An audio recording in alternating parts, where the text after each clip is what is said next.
Welcome to Unit 5 of GIS for Disaster Risk Reduction. In this unit, we will explain the concept of community assets and explore some ways to compile inventories of these assets in ways that can be most useful to our disaster risk reduction efforts. Asset inventories are listings of items of value to a community. While most inventories contain basic details about the asset, disaster risk reduction asset inventories are most useful when they also contain information on how they will respond and resist hazard forces. For construction types can determine how a home resists ground shaking, or the number of floors and elevation of the first floor can indicate the extent of damage that a flood or some depth might incur. So we will explore the relationship between assets and hazards to facilitate the interaction of the two and the information that they can provide to risk reduction experts.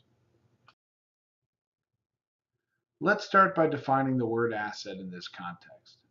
In disaster risk reduction, we'll think of assets as items that are of value to the community. This is really a combination of what used to be referenced separately, resources and vulnerabilities. The term asset is employed not just for efficiency, but because an asset, when exposed to a hazard, can become a vulnerability to that hazard. For example, a school is often thought of as a vulnerability because of its important occupants during school days. However, it's also a resource when used as a temporary shelter.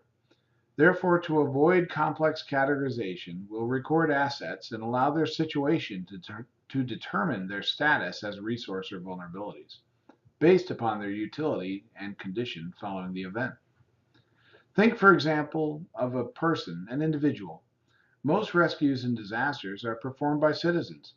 Typically, we think of people only in terms of their vulnerability, but more recently, emphasis is being placed on preparing citizens for their own protection through disaster planning, emergency food stores, and generators, thereby reducing their vulnerability and training them in first aid and other basic skills to make them a valuable response resource in the community. Most of what we'll focus on here relates to physical assets like buildings and infrastructure, but an understanding of the full scope is critical for comprehensive disaster risk reduction efforts. Assets are physical items that exist in time and space. However, some are mobile or can be moved with some effort. Each of these presents challenges to mapping, keeping the inventory current, and for the latter two categories, keeping track of them over time. Each type has some relationship with the mechanisms, intensity, and duration of hazards. For a hypothetical example, a wooden framed home can perhaps withstand moderate earth shaking for a short period of time. As the intensity or time increases, the impacts on the home are expected to increase. The combination of intensity and time can be referred to as the hazard dose, and each structure has a dose response that can be estimated for the purposes of disaster risk reduction analysis. Not all assets are equally important to a community. They must be assessed for their criticality to the proper functioning of the community and their real cost to repair or replace. Assets are increasingly interconnected, and failures of one asset may lead to failures of others. This is most obvious when considering utilities. Without potable water, cities can quickly become uninhabitable. Without electricity, many other assets may be operating at reduced capacity or not at all. Though challenging, capturing these dependencies in your inventory can be very valuable.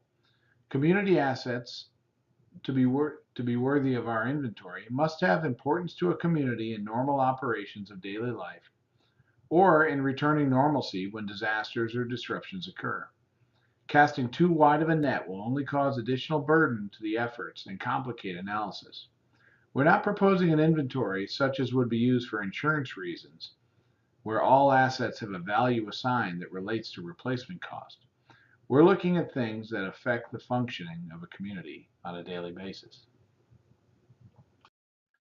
In summary, assets have value to the community, physically exist in space, can be either a resource or a vulnerability, the determination of which is contingent upon their use and condition following an event. Finally, the assessment of assets is a highly complex spatial problem, ideal for GIS to help solve. As we learned earlier, GIS has the ability to compare spatial data sets, perform analysis on one or more layers, and generate new information. In a geospatial risk analysis, and relying on the old standard formula of risk equals hazard times vulnerability, we'll come to understand how and to what degree hazards are likely to impact assets as their intensity increases. As mentioned earlier, this fragility factor needs to be contained within the data and is typically managed with a series of thresholds both in the hazard intensity and the damage classifications. The graphic depicts the potential impacts on a single-story unreinforced masonry building through a range of shaking intensities from an earthquake. This captures the relationship to damage that can be used to estimate damage from a scenario-based modeling system. Such detailed curves are built into sophisticated models and require significant research to develop for each of the construction and hazard types to be modeled. Such curves may not be available or applicable for a more modest application. However, expected impacts could be defined in a simpler, discrete category model rather than the continuous curve shown here. There are two main ways of recording asset inventories, and these are a function of your ability to manage and maintain the data. We refer to these as discrete or aggregated data.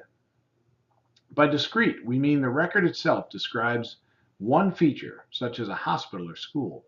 You can see how these assets might be very important and should have specific variables recorded about them for their status as a resource or vulnerability. These will be maintained in a database where each asset gets its own record and it's located by a geometric shape of a point, line, or area. Things that are better aggregated are those assets that are no less critical, but whose numbers exceed the ability to analyze or maintain on an individual basis. Examples include housing inventories and population. These data are often too burdensome to manage discretely and are aggregated to a geographic area, such as a neighborhood or urban district. While aggregated, this data need not lose all its nuance. It's possible to perform basic assessment to establish ratios of certain categories and retain other information to enhance its utility.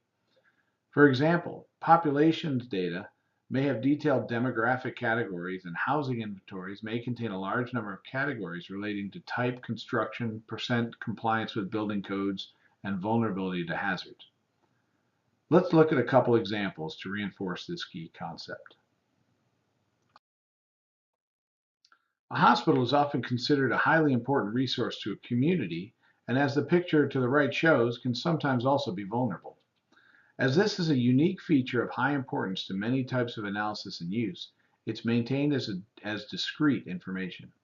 It's handled as discrete because there are not likely to be so many hospitals around as to become a burden on data collection and maintenance, and it's a place of high interest that may warrant visiting for post-disaster assessment, patient delivery, or other operational needs.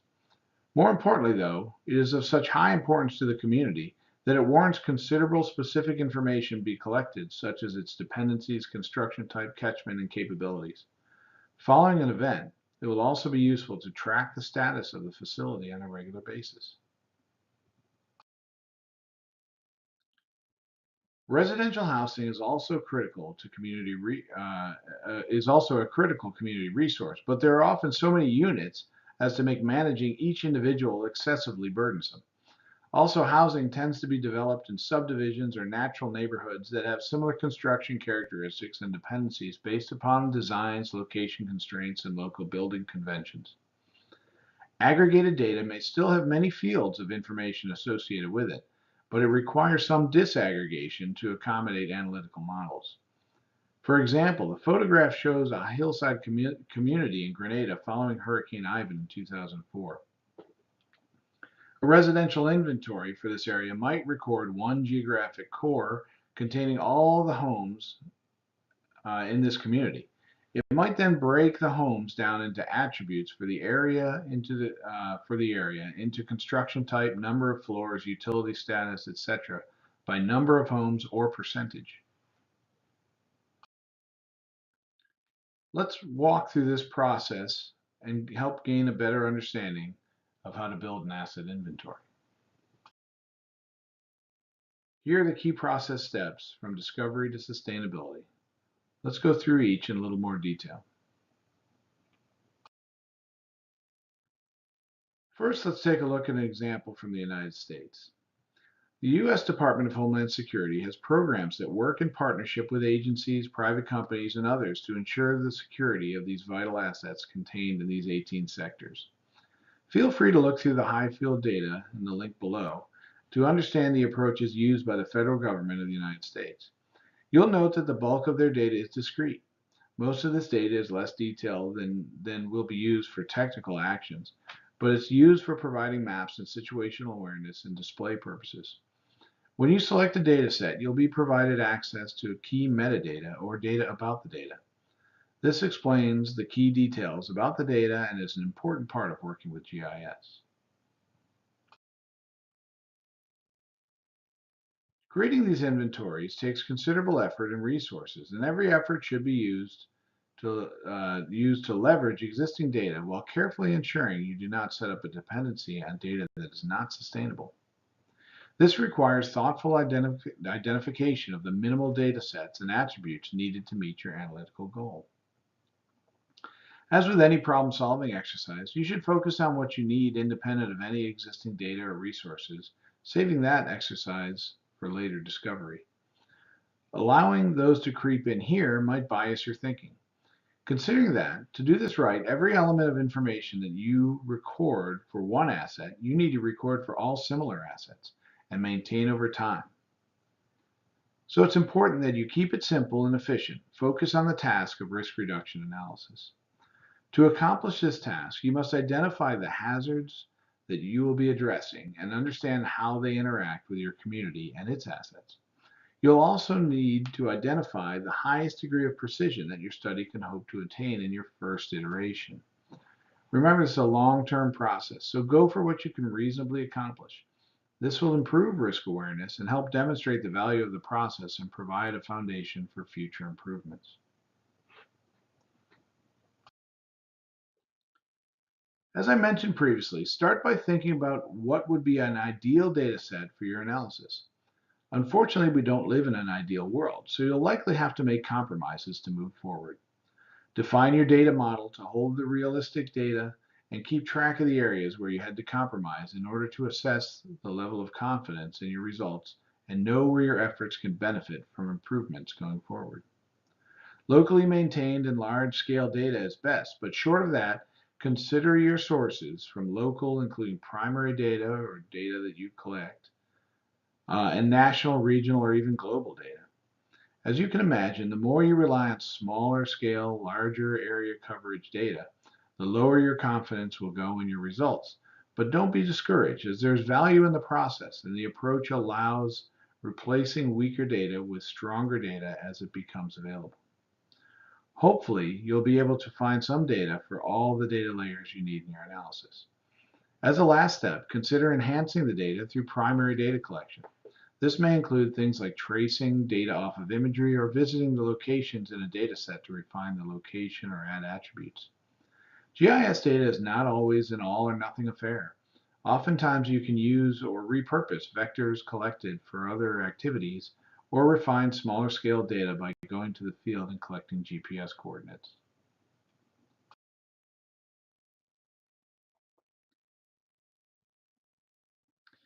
I've been using this term data models, and it's important that we have a solid understanding of what this entails. Data models provide the structure to our data as they will be stored in a database or file. GIS can also leverage relational databases that can connect or relate discrete tables to make them more powerful together. In the example on the slide, note how the information about the music relates or creates a web of relationships that connect related information. Everything is connected from the music label to the track reviews. This can often be a very efficient and powerful way to store complex data.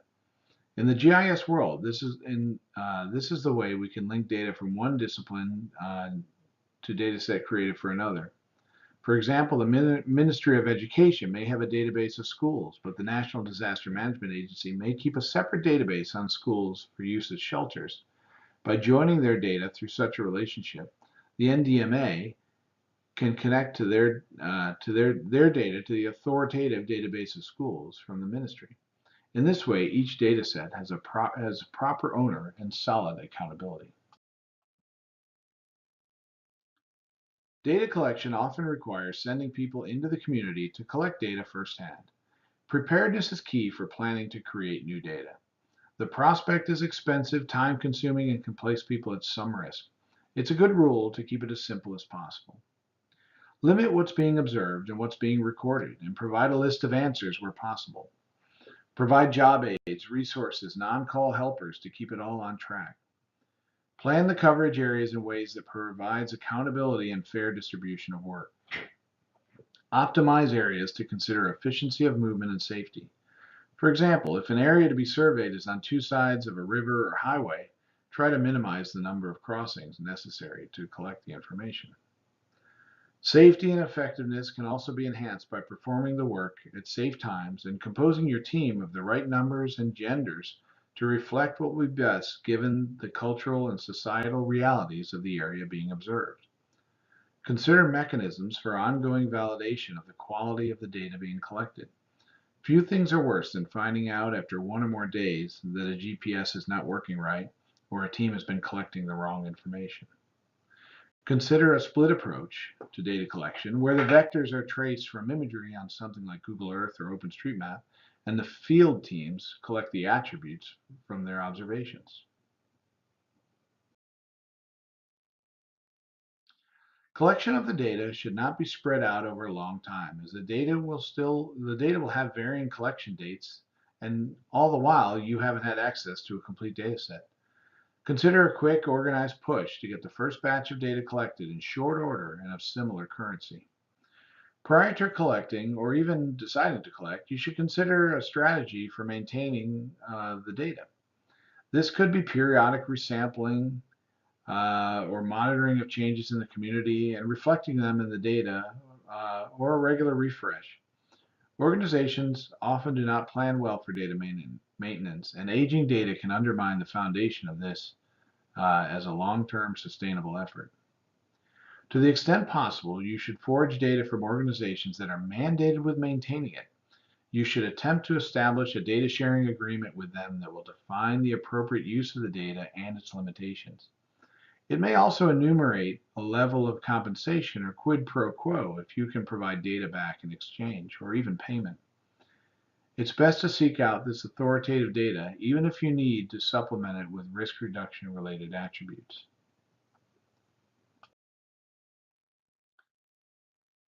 In closing on this topic, keep the long term in mind. Work to develop partnerships to ensure access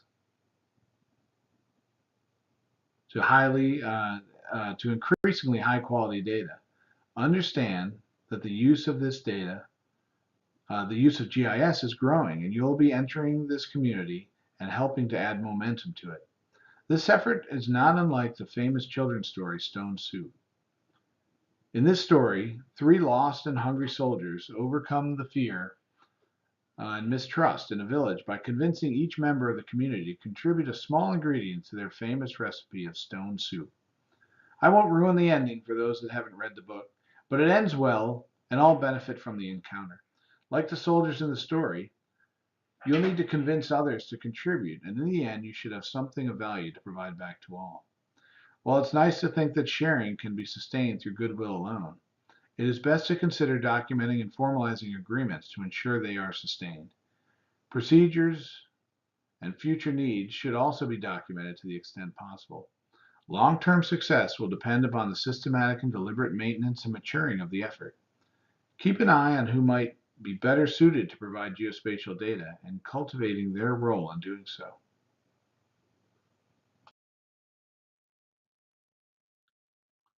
On to the exercise. For this exercise, we'll gain familiarity with OpenStreetMap, or OSM. OSM is a crowdsourced map of the world that provides a platform for people all around the world to create data for use by nearly anyone.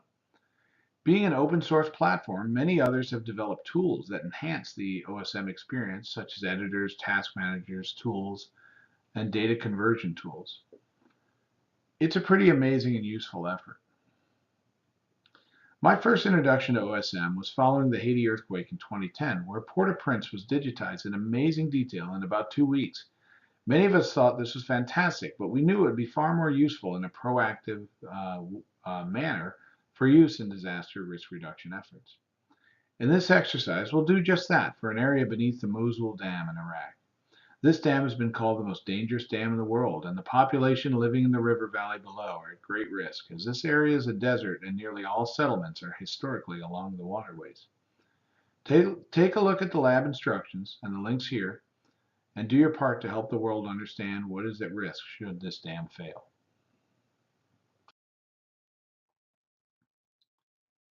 In conclusion, I hope from this lecture you've gained a good understanding of this incremental all sources approach to vulnerability inventory creation.